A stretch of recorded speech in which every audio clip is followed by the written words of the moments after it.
From Ticker, this is Brand Builders with Trevor Young. Welcome back to Brand Builders. Our next guest is Jon Manning. Jon is known as the Pricing Prophet. He's a global pricing strategist who loves nothing more than shaking up an industry with a new pricing model. Welcome, Jon. Thank you, Trevor. Now, Jon, a couple of things. One is, say we're wanting to explore some pricing strategies for our business. So you've got physical products, you've got SaaS products and digital products, you've got services and that type of thing. Is there a difference between them in how you approach? Increasing, I guess, sometimes there is and sometimes there isn't. It's a depends question.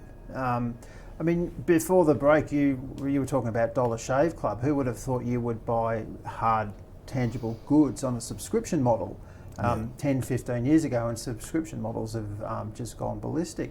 They've also crossed over into professional services, whether it be accountants and lawyers and so forth, but you can still walk into a supermarket and buy a can of Coke on a per unit transactional basis. So, and you could probably find that. Well, there actually is a Coke subscription in the US. Launched very low key recently to a beta group of customers. So I think those lines are increasingly getting blurred. So, and I guess when we start thinking about product pricing, we sort of, lock back to the traditional ways of pricing. But as you've just mentioned there, and let's walk through some of them, because membership is one price, and the Dollar Shave Club, and there's a lot of those types of subscription models. But as you say, I only saw one today for an accountant, and it was basically subscription, and it was just a different way of packaging it. So particularly in, I guess, where there's an hourly rate has traditionally been involved, and you might get a bit of a fright when your bill comes up. At least with subscription,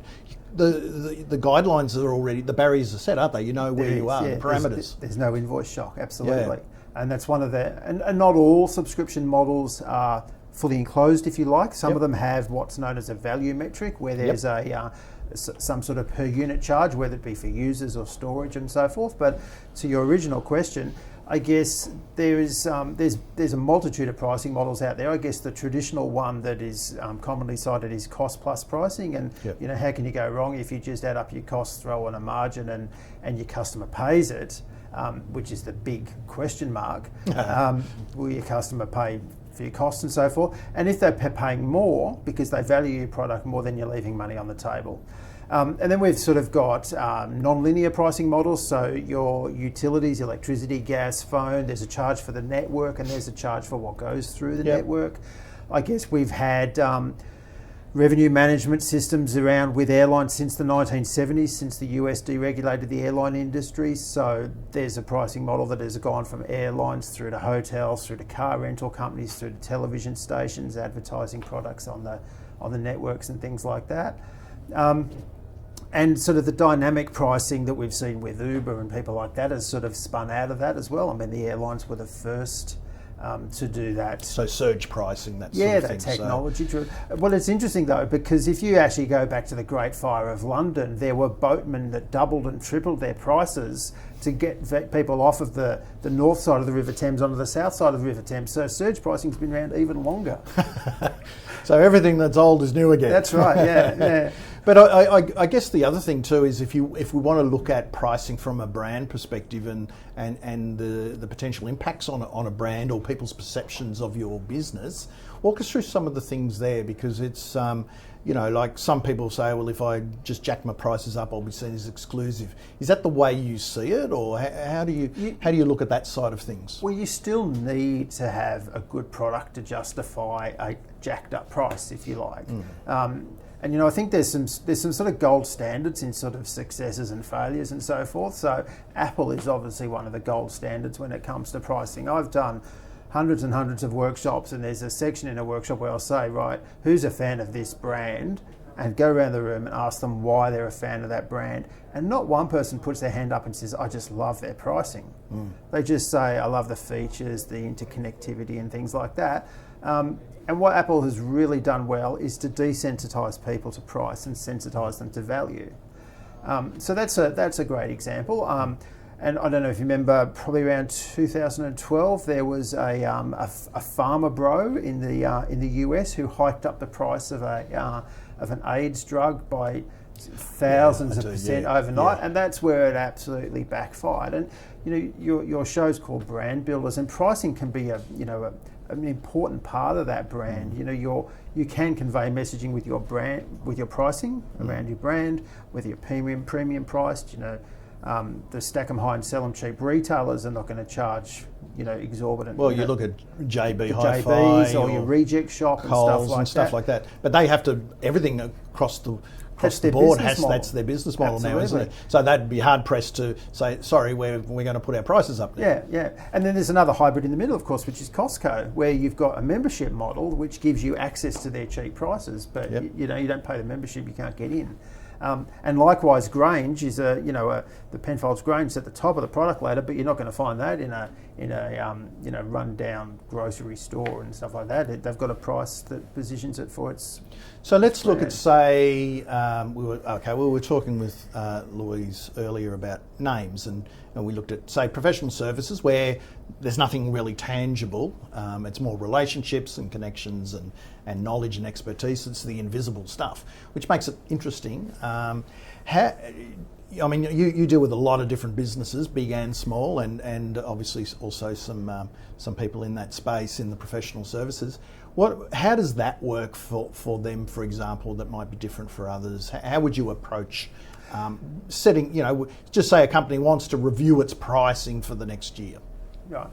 So there's a great example of a legal firm out in Box Hill, which I won't name, but they have gone from billing by the hour to fixed prices. And they actually, their first question when getting a brief from a client is, what outputs do you want to achieve? What does success look like? And that's the key to value-based pricing, that you actually start with what the outputs look like. So what they've done is they've eradicated the timesheet. They charge fixed prices. They often give three choices: a small, medium, large, good, better, best.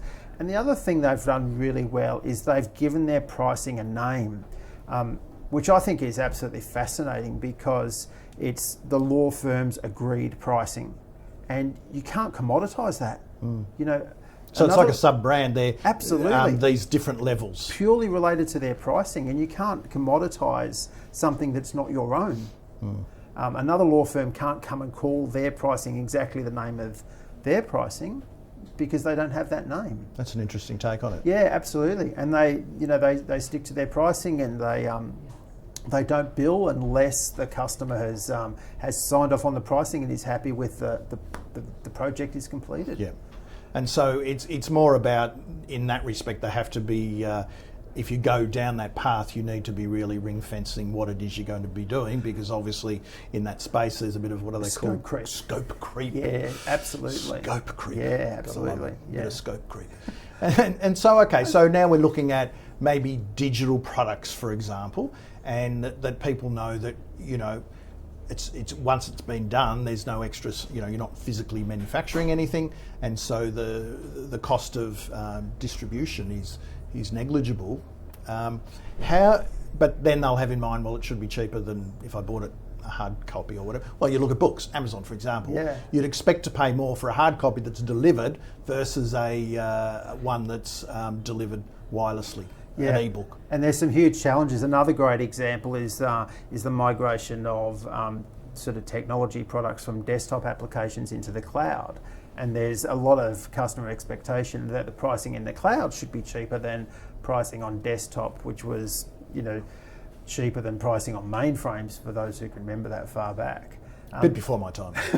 So there's some huge challenges there, but the way you grow those businesses once you've got them on the cloud is to keep adding more value, because as at the end of the day, customers don't care about your costs; they care about value, and the best way to increase prices is to increase value. So you've got to throw more functionality into that cloud-based platform. So is that what you advise your clients about, that value? I mean, are you sort of quasi coaching them on how to deliver more value, because that's the way the pricing will, if you want to put your pricing up, you have to be seen to be delivering more value in relation to how much does competitors come into it as well? Well, that's one way to do it, but other ways to do it include better segmentation of customers. So, there's no such thing as a perfect price.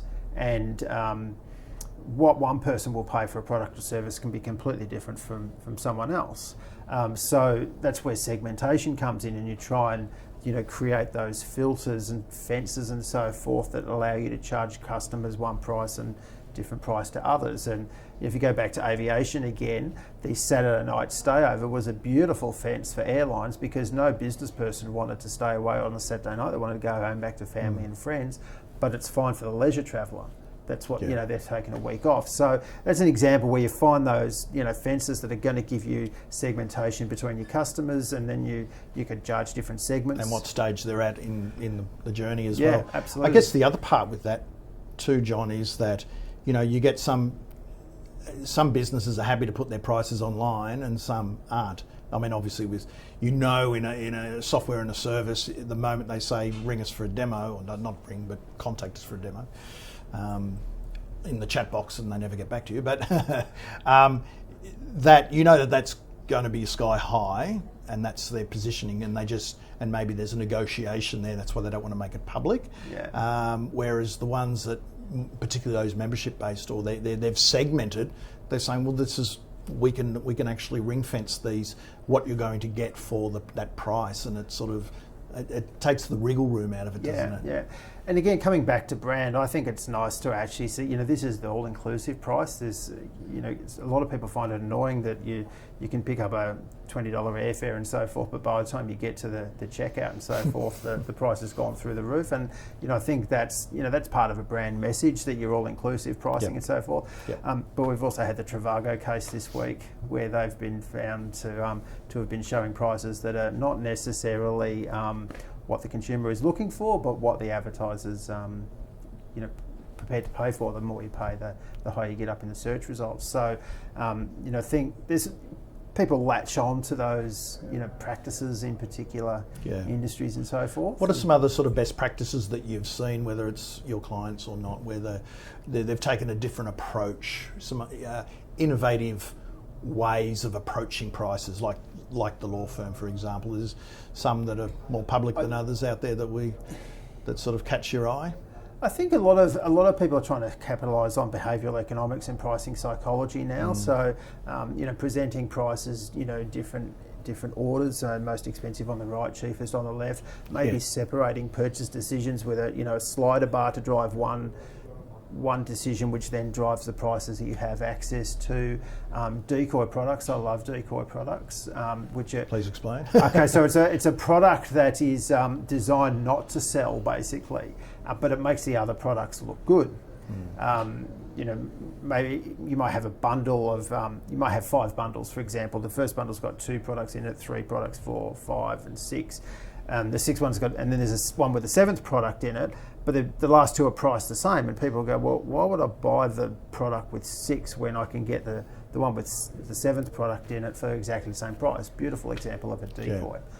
Or, when you look at those columns of pricing, particularly with software companies and that sort of things, and it says, we've got the ticks all the way down, so you've got the comparison, which is obviously very effective and a good way to make a decision. Yeah. I guess, but then this is the most popular option, or social proof. Social proof, the social proof, and best value for money is another one. They come back, but at the end of the day, all that stuff's in the eyes of the customers. They're the ones that determine whether that's the best value for money or. So if someone's watching today and they're about to start, or they're, hey, it's 2020, why not get out and review? What would be one thing that they could just sort of stop and think, and just to see whether they need to take things a bit further, or how questions they could ask? Yeah, what's a couple of things that they can just might lead them down the path of looking at it more seriously? I like the idea that if you haven't got customers complaining about your prices, you're too cheap. Ooh. Because customers will complain if you're expensive, right? Yeah. But they're not going to tell you you're too cheap. Yeah. So my hypothesis is you always want 1 or 2 customers complaining about price, but if you got everyone, you got a problem. Just have 1 or 2, and that's a pretty sure sign that you've potentially got an opportunity to increase some prices. I like that. We better leave it on that. But before we go, I believe you're writing a book. You're about to publish a book. About that, yes. And I do hear Little Bird tells me that it's a very unusual name, which I'm not going to even try and say. So this is the first time I've actually tried to explain it in a public forum, or pronounce it in a public forum. This is a test, you see. So The book working title, if you like, is going to be called Overcoming Floxinoxinofilification, which is the longest word in the English alphabet. It's one letter longer than anti-disestablishmentarianism, and it means the estimation of something as valueless. So I'm going to help people overcome the estimating of something as valueless in the book. You got a bit of communication around that title, but at least it's there. You might need a really good short subtitle on that one as well.